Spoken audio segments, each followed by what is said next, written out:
Mengapa yang ini dilarang untuk kurma dan yang itu tidak untuk unta?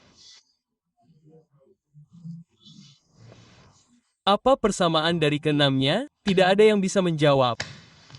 Tidak ada yang bisa menjawab. Jadi siapa yang akan memberitahu saya apa persamaan dari keenamnya? Genetika intrinsik makanan. Makanan tetap intrinsik, jangan takut untuk berbicara. Apa pendapatmu? Spesies yang sama, semua makanan memiliki nilai tersendiri. Ya, Mereka spesies yang sama, genetika yang sama, genetika yang sama. Anda akan menemukan dalam buku ini larangan riba dalam Al-Quran dan Sunnah.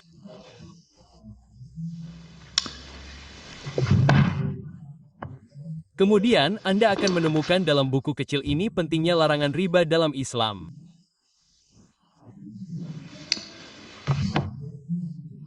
Dan kemudian, Anda akan menemukan dalam buku ini dinar emas dan perak dam Islam dan masa depan uang. Anda menemukan jawabannya di sini.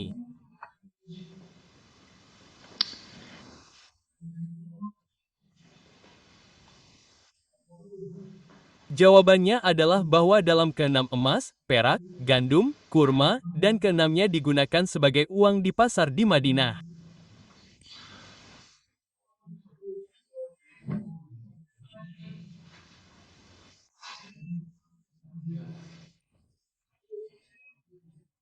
Jika terjadi kekurangan koin emas dan perak di pasar, maka mereka akan menggunakan kurma sebagai uang. Mereka akan menggunakan gandum dan barley sebagai uang. Oke.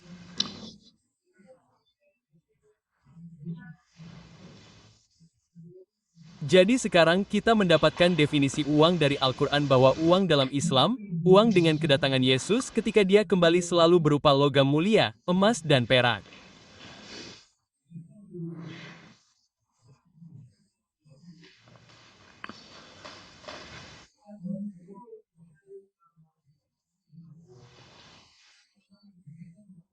Dan ketika emas dan perak persediaannya menipis, uang selalu berupa barang konsumsi makanan karena pemerintah dan polisi dapat melarang emas dan perak seperti yang dilakukan Amerika Serikat pada tahun 1931. Presiden AS di Amerika Serikat melarang.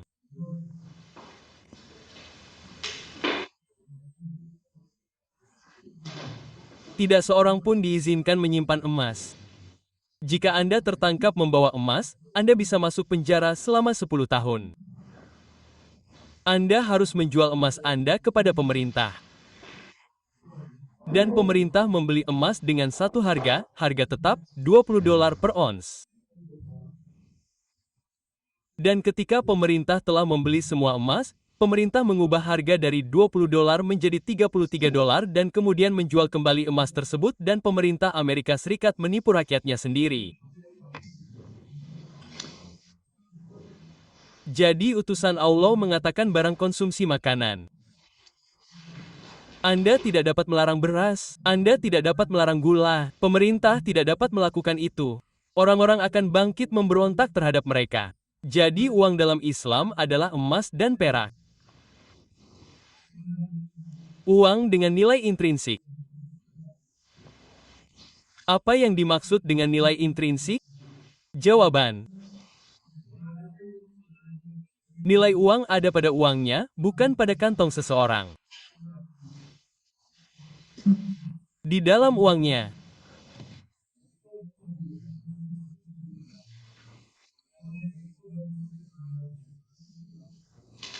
Jadi, nilai intrinsik emas dan perak dan ketika emas dan perak langka, maka uang dalam Islam adalah barang konsumsi seperti gandum, barley, kurma, dan garam di Madinah yang banyak tersedia di pasaran dan memiliki masa simpan yang memiliki masa simpan.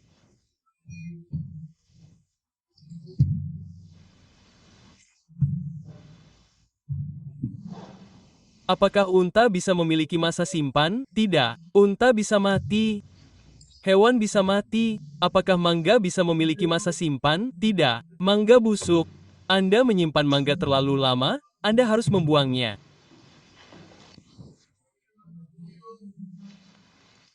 Jadi sekarang jika Anda berada di Indonesia di Pulau Jawa dan Anda ingin membawa kembali uang dengan nilai intrinsik dan Anda kekurangan emas dan perak, apa yang akan Anda gunakan sebagai uang?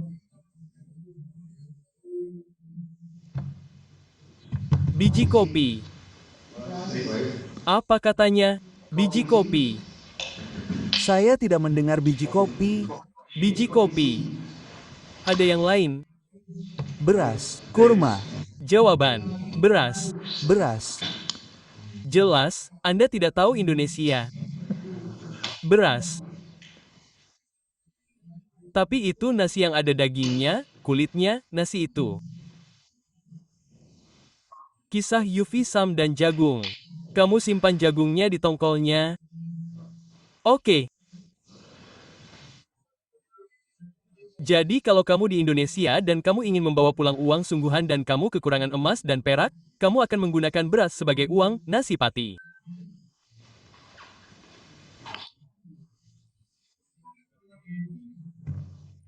Dan bagaimana kalau kamu di Kuba dan seperti Fidel Castro, kamu tidak merokok cerutu lagi? Apa yang akan kamu gunakan sebagai uang di Kuba? Gula. Gula benar. Siapa yang bilang? Oh, Marshall, bagus sekali. Gula benar. Intinya, titik. Apakah kamu dari Karibia? Kalau begitu, aku mengerti inti dari apa yang kamu katakan.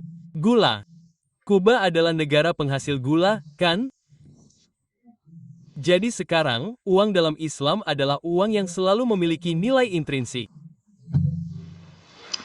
Nilai uang ada di dalam uang itu sendiri. Oke. Ketika saya pergi ke Pakistan sebagai pelajar pada tahun 1964, Pakistan baru berusia 17 tahun, seorang remaja.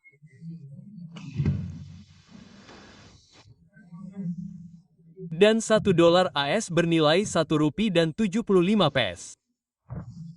Biarkan saya minum air sementara Anda memikirkannya.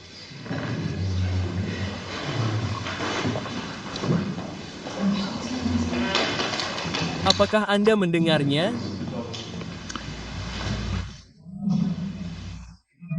$1 AS bernilai Rp1 dan 75 peso ketika saya masih mahasiswa. Oke.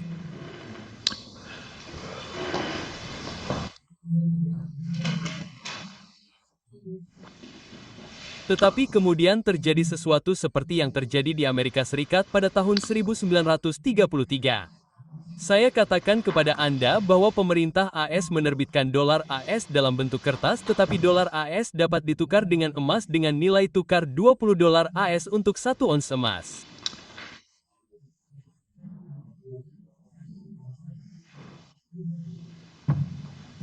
Dan kemudian pemerintah Roosevelt melarang atau mengharamkan penyimpanan emas.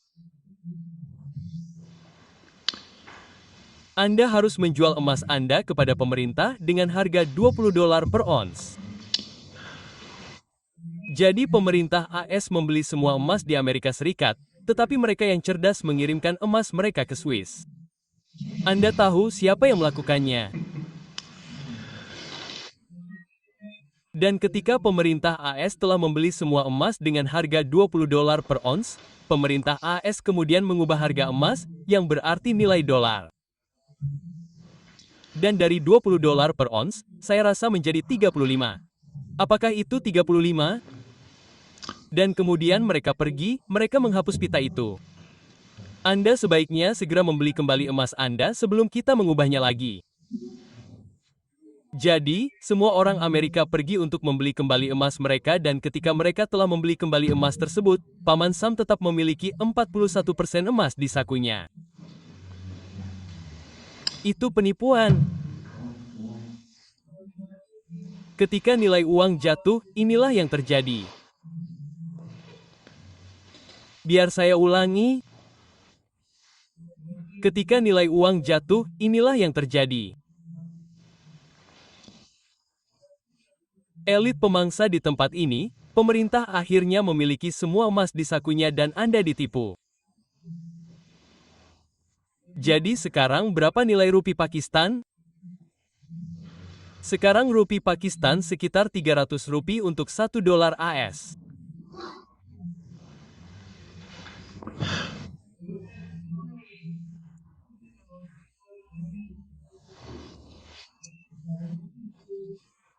Jadi, ketika nilai uang terus jatuh, ada transfer kekayaan besar-besaran dari massa yang tidak bersalah dan tidak curiga kepada elit pemangsa penghisap darah di dalam dan luar negeri.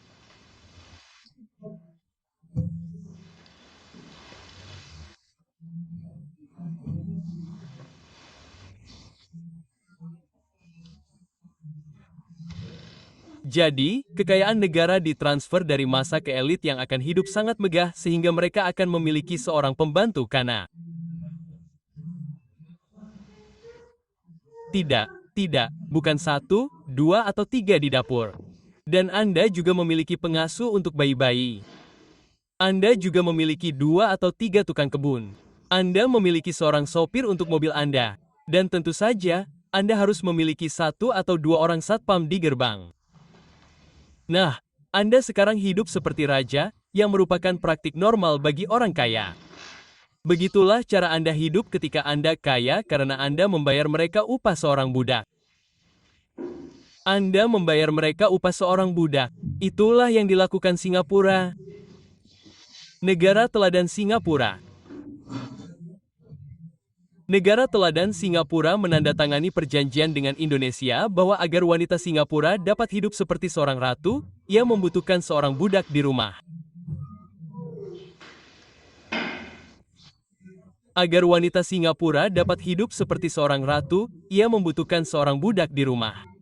Mungkin 1 atau 2 budak di rumah. Dan kami ingin bernegosiasi dengan Anda tentang upah budak dengan pemerintah. Dan pemerintah Indonesia menjual wanita mereka sendiri. Dan wanita-wanita ini sekarang pergi ke Singapura dan bekerja dengan upah seorang budak dan mereka bekerja 31 hari seminggu, sebulan tanpa hari libur. Tidak ada hari libur. Dan mereka beragama Islam dan mereka harus memasak daging babi dan mereka harus melakukan hal-hal lain di sampingnya. Saya tidak dapat menyebutkannya dalam kuliah umum. Tidak ada wanita Singapura yang mau bekerja dengan upah sebesar itu. Tidak ada. Jadi sekarang Anda melihat kendaraan kedua untuk perbudakan. Yang pertama adalah sistem perbankan. Yang kedua adalah sistem moneter. Dan ketika Gaddafi di Libya menyadari apa yang terjadi, maka Gaddafi memutuskan, saya akan membawa kembali semua emas Libya ke Libya. Dan mereka tidak menyukainya. Sejak mereka melihat semua emas Libya kembali ke Libya, mereka menyadari ada tikus di sini. Sesuatu sedang terjadi. Dan kemudian mereka mengetahui bahwa Gaddafi diam-diam bernegosiasi dengan seluruh Afrika untuk membawa sistem moneter baru untuk Afrika yang dibangun di atas emas. Dan kemudian mereka melancarkan serangan ke Libya dan mereka membunuhnya dan mereka mendapatkan kembali semua emas dan mereka mendapatkan semua minyak dan sampai hari ini Libya berada dalam masalah. Libya sedang berperang dalam perang saudara karena sistem moneter. Tetapi sebelum saya mengakhiri ceramah, pasti ada hadits lain.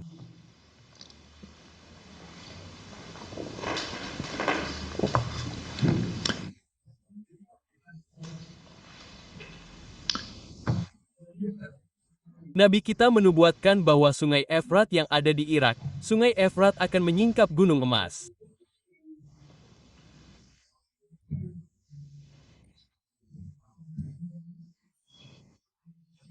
Saya berasumsi bahwa Anda tahu bahwa gunung sangat berbeda dengan gerobak dorong.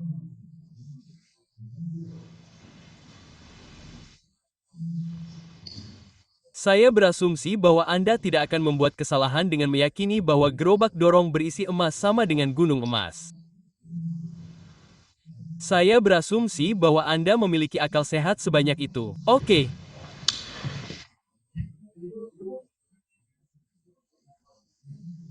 Jadi sungai Efrat akan menyingkap gunung emas dan orang-orang akan berjuang untuk emas itu dan 99 dari setiap 100 orang yang berjuang untuk tujuan itu akan terbunuh dan masing-masing akan berkata akulah yang akan selamat.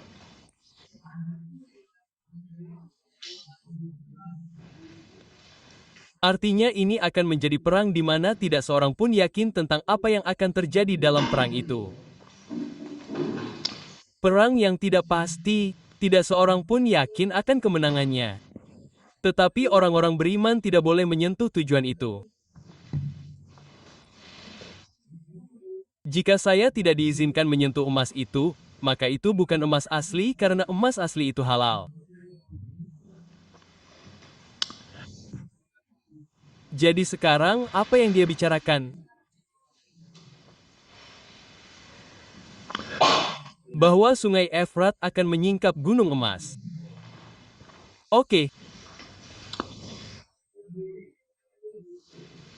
Anda akan dibanjiri dengan segala macam informasi yang datang dari internet bahwa mereka menemukan emas sekarang di sungai Efrat, bahwa air mengalir keluar dari sungai dan mereka menemukan partikel emas. Bahkan tidak ada gerobak dorong emas, dan mereka mengatakan ini adalah gunung emas. Itu tidak masuk akal. Pemahaman saya adalah bahwa ini tidak boleh dipahami secara harfiah. Tidak. Pada tahun 1971, maaf, saya harus kembali. 1966. Prancis menghasilkan seorang pemimpin yang tidak seperti apapun yang pernah dihasilkan dunia Islam. Seorang pria bernama Jenderal Charles de Gaulle.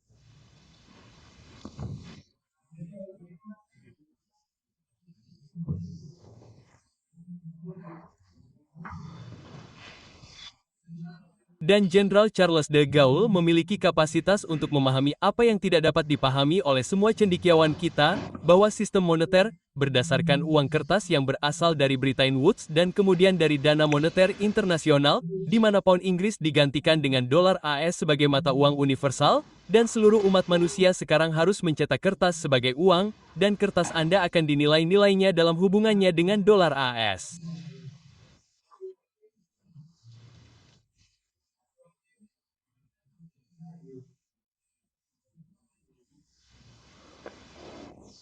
Jadi dolar AS adalah yang mulia dan Charles de Gaulle tidak menyukainya. Orang Prancis bangga. Charles de Gaulle mengakui bahwa sistem moneter ini tidak adil, menguntungkan Amerika Serikat, yang mana hal ini sudah jelas dan gamblang.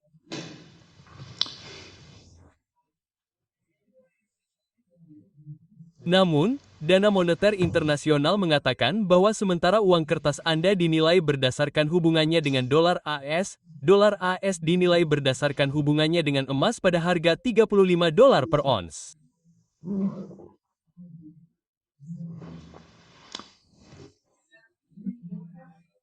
Dan jika Anda memiliki dolar AS, maka negara manapun di dunia berhak menukarkan dolar AS mereka dengan emas pada harga $35 per ons. Apakah Anda mengerti maksud saya?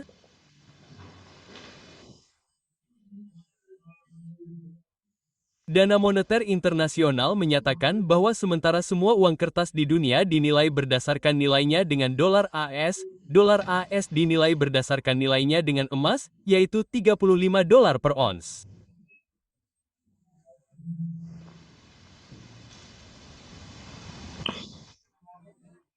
Dan setiap negara di dunia memiliki hak hukum, jika mereka memiliki dolar AS untuk memberitahu Paman Sam, berikan kami emas. Kami menginginkan emas, ambil dolar pada harga $35 per ons. Jadi, Charles de Gaulle berkata, saya menginginkan emas. Ia berdiri di Majelis Nasional Prancis pada tahun 1966 dan mengecam sistem moneter sebagai sesuatu yang palsu dan tidak adil, yang belum pernah dilakukan oleh siapapun. Tidak ada yang pernah dilakukan oleh mana, tidak ada yang pernah dilakukan, tetapi itulah yang dilakukan Charles de, dan Paman Sam tidak menyukai itu, dan Zionis itu bekerja keras untuk membuatnya kalah dalam pemilihan, dan kemudian ia pensiun.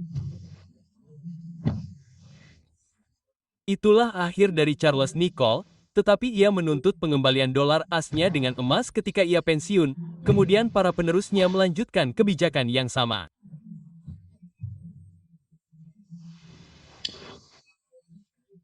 Dan pada tahun 1971, pemerintah Prancis beralih ke Amerika Serikat dengan sekitar $3 miliar USD dan menuntut emas. Dan Nixon merasa takut. Nixon menyadari bahwa mungkin permainannya sudah berakhir. Mereka mencetak semua dolar AS ini dan mereka tidak memiliki emas. Dan jika Prancis meminta emas hari ini, Kuwait mungkin akan bertindak besok, Arab Saudi lusa, dan kemudian akan terjadi longsoran salju dan seluruh sistem akan runtuh.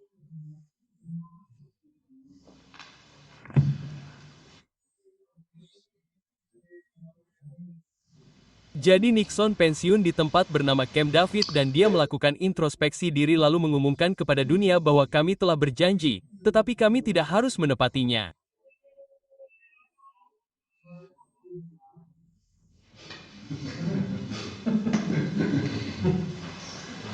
Jadi, kami tidak akan lagi menukar dolar dengan emas dengan harga 35 dolar per ons sekarang. Jadi, sejak September tahun 1971, dolar AS berada di tempat yang disebut tanah tak bertuan. Tempat itu bisa runtuh. Lalu, Henry Kasinda mulai bekerja dan sebagai pesulap, dia melakukan aksi sulap terbesar dalam sejarah manusia.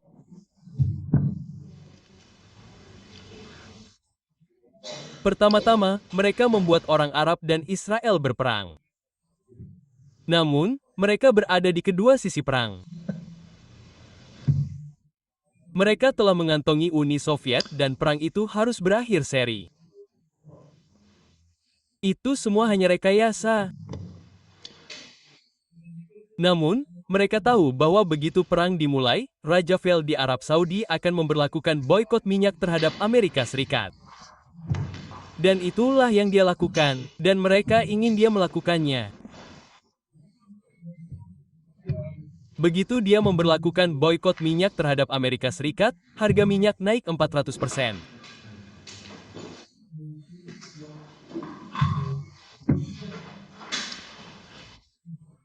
Dari 3 dolar per barel menjadi 12 dolar. Dan dolar AS anjlok dari 40 dolar per ons emas menjadi 160 dolar per ons emas. Anjlok hingga 400%. Dan orang-orang Arab meraup untung.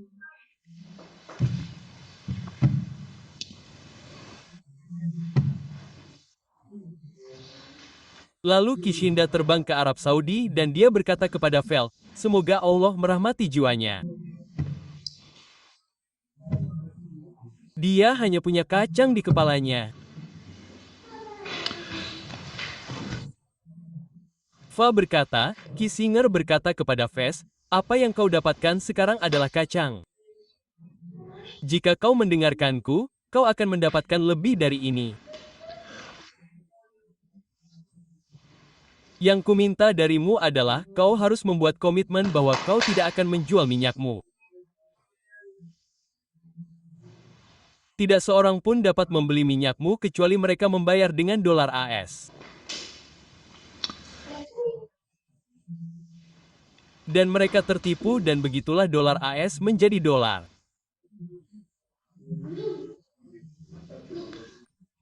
Petrodolar. Dolar AS menjadi dolar petro dan kemudian mereka mengajak OPEC untuk bergabung dengan semua negara penghasil minyak Arab lainnya dan OPEC bergabung dan ada kartel untuk mengelola pasar yang haram dalam Islam. Kau tidak dapat melakukan itu di dalam.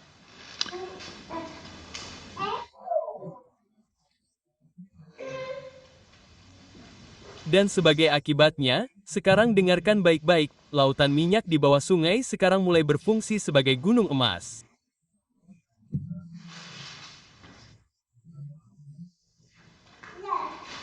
Emas hitam. Ini adalah penggenapan nubuatan. Maka sistem moneter dolar petro menggantikan sistem IMF dan sistem moneter dolar petro memungkinkan dolar Amerika Serikat terbang lebih tinggi lagi.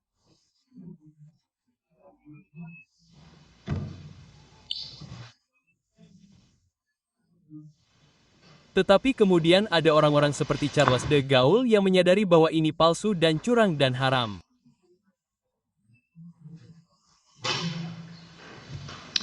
Itu komunis Cina. Cina komunis yang mengatakan sudah cukup.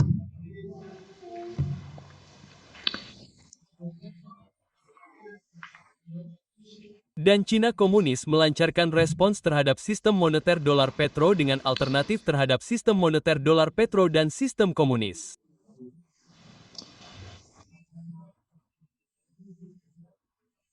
Kemudian, setelah mencapai komunis, Cina kemudian menjangkau Rusia setelah Uni Soviet runtuh, dan Iran adalah mitra yang sangat penting dalam hal ini.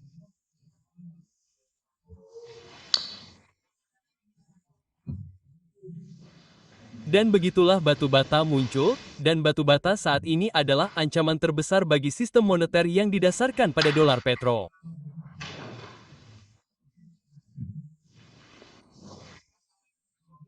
Dan apa yang terjadi di Ukraina disebut tinju bayangan. Tinju bayangan, perang kereta api tidak terjadi di Ukraina. Perang kereta api adalah untuk mengendalikan sistem moneter. Disitulah perang kereta api terjadi. Dan Trump ingin membuat Amerika hebat lagi. Artinya, Trump ingin mempertahankan hegemoni dolar AS dan karenanya gunung emas. Dan perang yang akan datang adalah perang untuk gunung emas. Ukraina hanyalah tinju bayangan.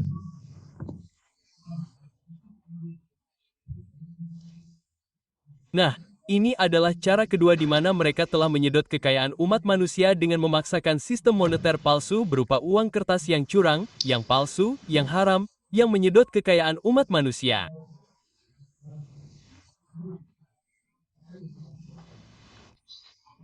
Dan ketika nilai kertas jatuh, terjadilah inflasi. Dan dengan inflasi gaji saya dulu bisa membeli seekor unta. Gaji 1 bulan saya bisa membeli seekor unta. Coba tebak apa yang terjadi? Ketika uang manusia jatuh nilainya, gaji saya sebulan tidak bisa membeli seekor unta lagi.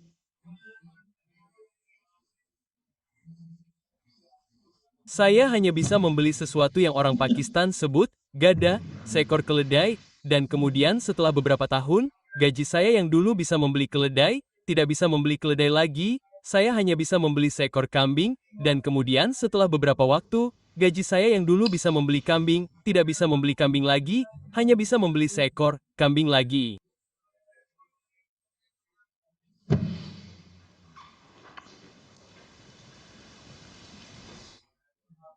Dan Allah berfirman dalam Al-Quran, janganlah kamu merampas upah yang adil dari orang-orang harta mereka.